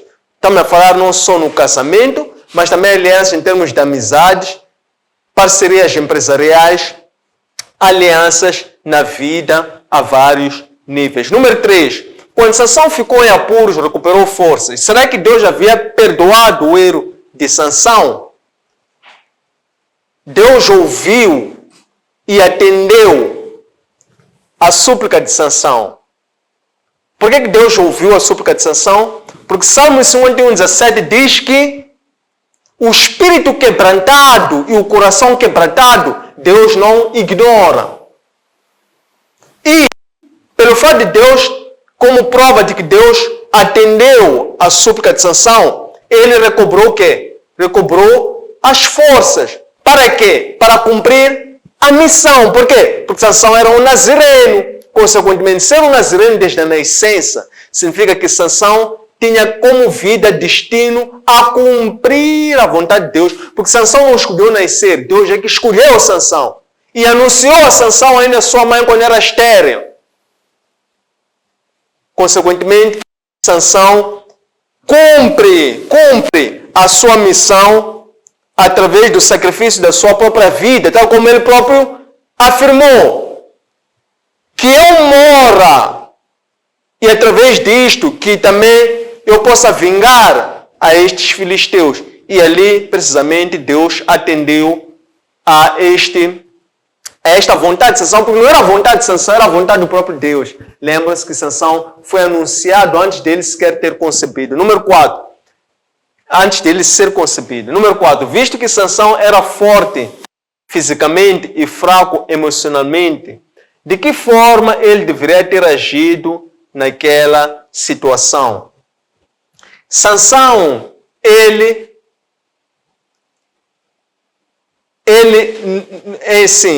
o que acontece é que todo homem deve ter a consciência da sua debilidade. Vou repetir. Todo homem deve ter a consciência da sua debilidade. Ainda que seja um homem fisicamente forte, deve ter consciência da sua debilidade. Como e quando é que Cristo opera em nós? Cristo opera em nós quando nós temos a consciência dos nossos pontos fracos, das nossas debilidades e quando nós nos tornamos vulneráveis para si. Porque quando nós não fazemos isso, quando nós não abdicamos disso, então nós estamos a querer ser o quê? Senhores de nós próprios. Estamos a querer ser deuses de nós próprios. Consequentemente, como não há comunhão entre a luz e as trevas, entre Deus e Beliel, então Deus afasta-se de pessoas que têm o coração endurecido. Então, quando dizemos o que Sansão deveria ter feito? Sansão deveria sempre buscar conhecer a vontade de Deus e conhecendo a vontade de Deus, ele deveria, a partir daí, não violar o quê? O voto do nazireado. Porque aquilo é que era a lei que foi imposta a Sansão. Mas Sansão foi violando o voto de nazireado, foi declarando os decretos. Primeiro, ele tocou em cadáver. Segundo, fez a boda lá com os circuncisos e consumiu naturalmente bebidas fortes, consumiu naturalmente alimentos impuros.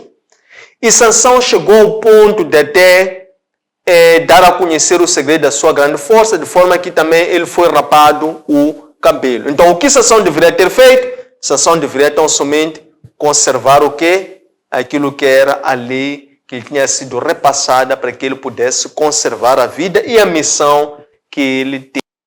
5. E quando se pergunta como é que hoje podemos trabalhar o lado emocional, é isso, né? É ligado a número 4. Então, nós trabalhamos o nosso lado emocional quando nós temos a consciência que o homem não tem total liberdade de escolha. O homem não é totalmente livre. Nós temos o livre-arbítrio? Sim, temos. Mas o homem não é totalmente livre. Do quê? Da vontade providente de Deus. Então, quando nós buscamos agir pela nossa consciência, mas depois de consultar a Deus, Então aí estamos a fazer o quê? Estamos a buscar um conselho superior, estamos a buscar o conselho daquele que nos deu a vida para dizer que não quero agir, não quero decidir segundo a minha consciência. Não precisando ter liberdade de agir, de decidir, mas seja o Senhor a me instruir. Então quem tem esta consciência e vive nesta dependência, adquire o quê? Adquire esta força sobrenatural, adquire a inteligência emocional de poder se fazer humilde e pequeno diante de Deus. Número 5. Como é que podemos selecionar com quem nos relacionarmos de modo a evitar o julgo desigual? A melhor forma de nós podermos selecionar como nos relacionarmos é andar fora do pecado. É não andar no pecado. Como é que nós não andamos no pecado? Nós não andamos no pecado quando, por um lado, confessamos Cristo, quando, por outro lado, buscamos obedecer à sua vontade. Então, neste caminhar, neste palmilhar, nós Deus nos desvia de julgos desiguais. Deus nos desvia de más escolhas. Repito, a causa das nossas más escolhas muitas das vezes não é por essas outras pessoas. Porque até nós podemos ter uma missão na vida dessas outras pessoas como temos. Mas muitas das vezes é pelo pecado, pela vida do pecado que nós estamos envolvidos. Então, é o pecado que depois nos trai a nós próprios, para que nós sejamos presas fáceis e vítimas das más alianças que nós fazemos com pessoas que não são tementes a Deus. 12, 13, 16, 32, 33. Ele disse-nos que há coisas que eu não vos posso revelar. Virá o Consolador que irá vos instruir ou guiar pela verdade completa. Então, é o Espírito Santo que pode nos preservar os olhos espirituais. O que são os olhos espirituais? É a graça do Espírito Santo, é a graça de Deus, é a presença do Espírito Santo. Isso é que nos dá olhos espirituais. O que são de ser olhos espirituais? Há de ser sabedoria.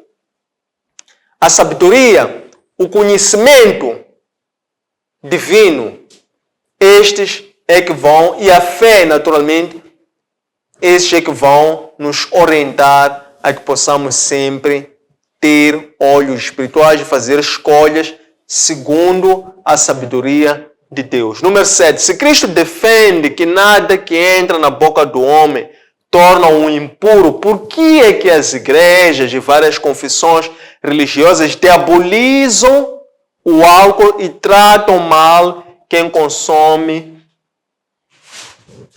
como se fosse o último pecador? Quando falamos do álcool, estamos a falar, por exemplo, de drogas, estamos a falar de tabaco. Também, do mesmo modo, deveríamos falar de qualquer outro consumo em excesso de tudo que faz mal. Alimentação, por exemplo, que não seja saudável, estilo de vida que não seja saudável. Estamos a falar de horas de sono, estamos a falar de amizades.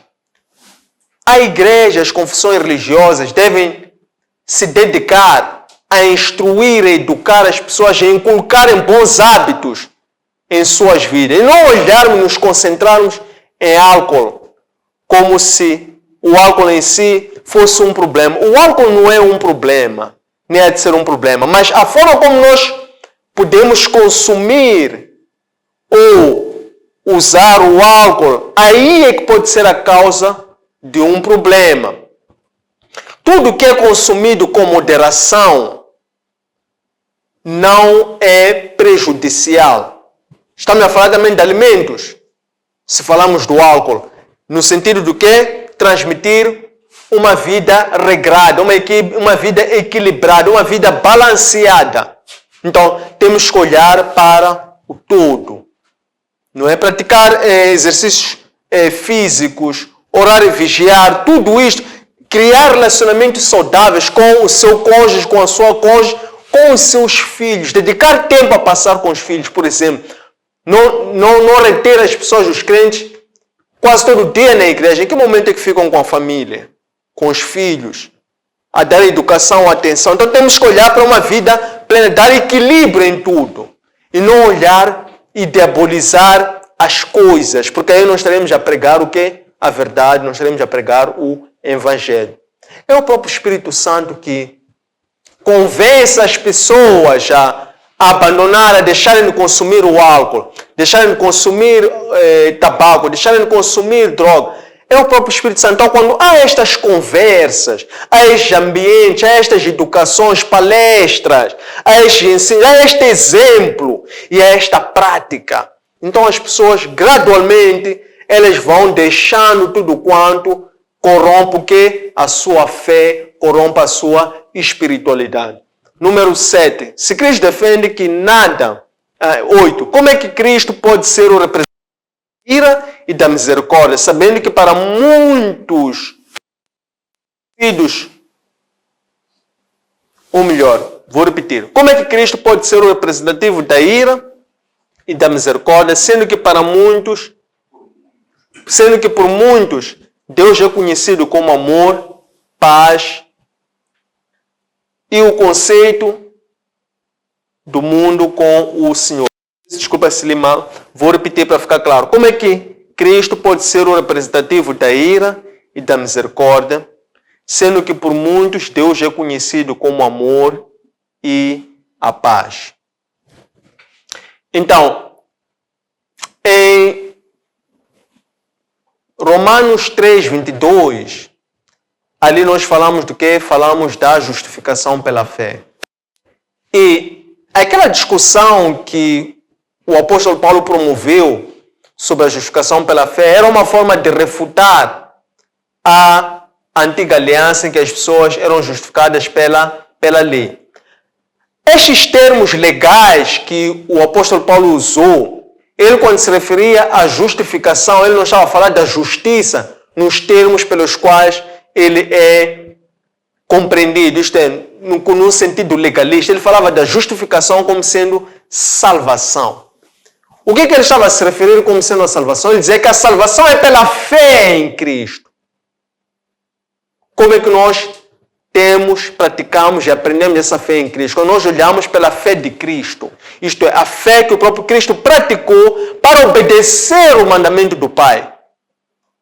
E Cristo olha para o mandamento do Pai não somente como um mandamento, mas ele cumpre como? Pela obediência de Cristo. Então esta fé, esta qualidade de fé, há uma pergunta mais à frente que fala sobre isso. Esta qualidade de fé, que é a fé obediente, que é a obediência que Cristo demonstrou, que é esta fé que se diz como sendo a condição para a justificação, para a salvação do homem. É a fé que obedece a Deus. Não é uma fé legal, não é uma fé que olha para as leis, que cumpre as leis, mas é uma fé que obedece à vontade de Deus nas nossas vidas. Então, quando nós dizemos que Cristo é a ira e é a misericórdia, estamos a dizer que Cristo é a justiça. E Ele, quando é a justiça, Ele é a ira para quem? É a ira para quem desobedece a Ele. Então,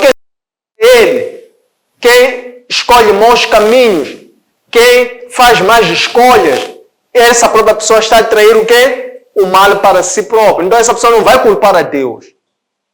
Mas Cristo também é misericórdia. Para quê? Para quem faz boas escolhas, bons caminhos, obedece a sua palavra. Essa pessoa vai beneficiar daquilo que é o cumprimento da própria palavra na sua própria vida. É nesses termos que ele é justo, que ele é justiça. Número 9. Na luta contra o mal, onde é que podemos hoje estrategicamente nos posicionar para recobrar forças e redefinir estratégias de forma a podermos triunfar contra o mal? nós recobramos forças na fonte. Por quê? Porque a palavra de Deus em Salmos diz que Deus é a força e o escudo. Então, onde é que nós recobramos as nossas forças? Recobramos as nossas forças junto a Deus, porque Ele é que é a fonte da nossa força. Consequentemente, meditando a palavra de Deus, orando, jejuando, são formas de fazermos-nos cheios do Espírito Santo. E é através disto que nós, estando na fonte, surge o quê? Quando nós ficamos cheios do Espírito Santo, o Espírito Santo faz o quê? Nos conduz para o deserto. Por quê? Por que nós devemos fazer-nos cheios da palavra de Deus? É para ficarmos teoricamente ou com a doutrina a pesar na nossa mente? Não. É para termos o que é uma fé prática. É para pormos em ação tudo aquilo que o Senhor nos ensina. Quanto mais você cresce no conhecimento e na graça, então onde vir situações para você pôr em prática este conhecimento, esta graça, e você passar a ter uma fé prática. E por que Deus permite que nós tenhamos fé prática? Para nós nos tornarmos homens maduros na fé. Chama-se maturidade espiritual. Não sermos criancinhas, que só têm teoria, não têm prática. São pessoas maturas. Então, quanto mais Deus nos dá a graça e o conhecimento é para pôr em prática. Quando você põe em prática, você adquire maturidade espiritual. Quando adquire maturidade espiritual, tem condições de poder advertir as outras pessoas, de poder instruir, de poder exortar, de poder edificar outras pessoas que também precisam de pessoas que tenham maturidade espiritual. Hoje devemos celebrar as vitórias que nos são concedidas pela graça do Senhor. Nós celebramos as vitórias que nos são concedidas pela graça do Senhor, devolvendo essas mesmas glórias para quem realmente merece essas mesmas glórias. Toda glória, toda honra, todo louvor são para Cristo. Ele já venceu. Se nós guardarmos esta promessa e vivermos pela fé, nós não estaremos sós nas nossas lutas. Consequentemente, ao vitoriar, nós estaremos a vitoriar pelas nossas forças. Então é um ciclo. Cristo já venceu. Se Cristo já venceu, nós cremos que Cristo venceu. Então nós passamos a contar com Ele como aliado. Então Ele nos conduz às vitórias, às lutas, para que nessas lutas nós não estejamos sós, mas teremos com o próprio Cristo. E quando nós vencermos, então devolvemos essas vitórias para quem merece as vitórias. E assim sucessivamente a pessoa vive este ciclo. Então é desta forma que nós vivemos, celebramos as nossas vitórias em Cristo. Por serem vitórias em Cristo, nós devolvemos as honras, as glórias, os louvores a Cristo. Número 11. Qual é a fé de Cristo e como é que Cristo recobra a vida que deu ao mundo na cruz? A fé de Cristo foi a obediência que ele teve ao Pai que lhe enviou. E a palavra de Deus no Evangelho segundo João, no seu capítulo 10, versículo 17 e 18, Cristo diz que Ele deu a vida, mas Ele quando deu a vida não perdeu, voltou a recuperar a vida. Por quê? Porque Ele diz que aquele é o mandamento que o Pai lhe deu, de dar a vida e de receber a vida. Ele é o único quem dá a vida e recebeu a vida. Ele não perdeu quando deu a vida. Ele queria conquistar. Então, para ele conquistar a vida dos outros, tem que primeiro perder a sua vida. É interessante que nós meditamos no último estudo, nós dizemos que Cristo, quando, acho que foi, se não me engano, a leitura ao Evangelho segundo Lucas, em que Cristo estava ali a curar, depois há uma mulher que tinha fluxo de sangue que toca toca nas vestes de Cristo. E depois Cristo pergunta, quem me tocou? E todos ficaram em silêncio. Ele insistiu que não, alguém tocou-me. Os discípulos dizem que não. É normal que alguém tenha lhe tocado, porque nós estamos em meio a muitas pessoas, esta multidão. Cristo disse que não. Eu senti poder a sair de mim. Alguém me tocou. Então, quando aquela mulher disse, porque ela, quando conta-lhe o que lhe passou, ela disse que eu sofro de fluxo de sangue já há muitos anos e já gastei todas as minhas poupanças indo por todo local a pedir ajuda e nunca encontrei ajuda. Então o que Cristo disse para ela? Disse, vai em paz, porque a tua fé te salvou. Então saiu o quê? Saiu vida. Cristo disse, eu senti que saiu o poder de mim. Saiu o quê? Vida. Porque aquela mulher não tinha vida, estava morta. Então é isto. É isto que é a fé de Cristo. Foi por esta fé de Cristo, pela obediência ao mandamento do Pai, que ele não perdeu a vida, mas ele ganhou a vida. Todos aqueles que creem nele, pela fé de Cristo, as pessoas possam ter a fé em Cristo. Para nós termos fé em Cristo, primeiro Cristo teve que ter fé no mandamento do Pai. Isso é obediência. Número 12. Hoje, qual é a água que nos ajuda a recobrar o fôlego e a preparar para missões que Cristo nos... Já tínhamos falado que o Espírito Santo, creio que até é muito aproximado, falávamos da fonte, como triunfar para vencer o mal. Mais uma vez, esta água, a água viva, é o Espírito Santo. O Espírito Santo é que nos recobra o fôlego. O Espírito Santo não nos deixa descansar, não há tempo para descansar. Você descansa no Senhor. E quando você descansa no Senhor, você lá encontra todo o conforto. Você não precisa de férias. Eu estou cansado, preciso de férias, viajar 30 dias, 60 dias. Você, quando corre com gosto e quando você trabalha para Deus, quando você faz a obra de Deus, todos os dias você descansa, você trabalha, você descansa. Descansa o quê? Descansa no Senhor. E as tuas forças estão sempre renovadas. Então, é desta forma que nós encontramos as águas vivas que nos recobram o fôlego para novas missões. Quando cumprimos missões anteriores, somos preparados para missões seguintes. Porque vivemos de fé em fé, de altar em altar, de sacrifício em sacrifício, de missão em missão. Número 3, a última. Se o diabo entra na nossa vida pela brecha mais ínfima, como é que hoje podemos manter fechados todos os canais de entrada do diabo? Mortificar a carne, para quê? Para vencer o pecado. E nós vencemos o pecado em Cristo, por Cristo e através de Cristo. Nós não vencemos o pecado por mérito próprio. Mais uma vez, é a vitória de Cristo. Cristo disse, no mundo tereis aflições, tende bom ânimo, porque eu venci o mundo.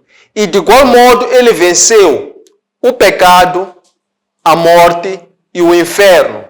Então, é desta forma que nós podemos o quê? Podemos cortar qualquer brecha de entrada do quê? De entrada do diabo nas nossas vidas. É através da mortificação da nossa carne, que é colocar a nossa vida na cruz. É o evangelho da cruz, porque a vida em Cristo inicia na cruz e termina na cruz. Então é aqui onde nós mortificamos a nossa vida, onde entregamos a nossa vida, consagramos a nossa vida a Cristo, que nós vencemos sistematicamente e continuamente o pecado, que é a causa de todo o mal que existe no mundo. Tendo chegado a esta parte, queremos agradecer a presença, a atenção e a pontualidade. Deixem ficar os vossos comentários, façam like a estes conteúdos. Não se esqueçam de subscrever as nossas páginas para que sempre possam ser lembrados quando nós fizermos novos carregamentos. Partilhem esses conteúdos com a vossa vasta rede de contactos e encontre este conteúdo nas nossas plataformas, designadamente nossas páginas de Facebook, de Instagram e de YouTube. Antônio Sende LDA, nosso aplicativo para plataformas Android LOApp e nossa webpage www.academiaserve.com. Espero que gostem, um abraço de luz e até breve.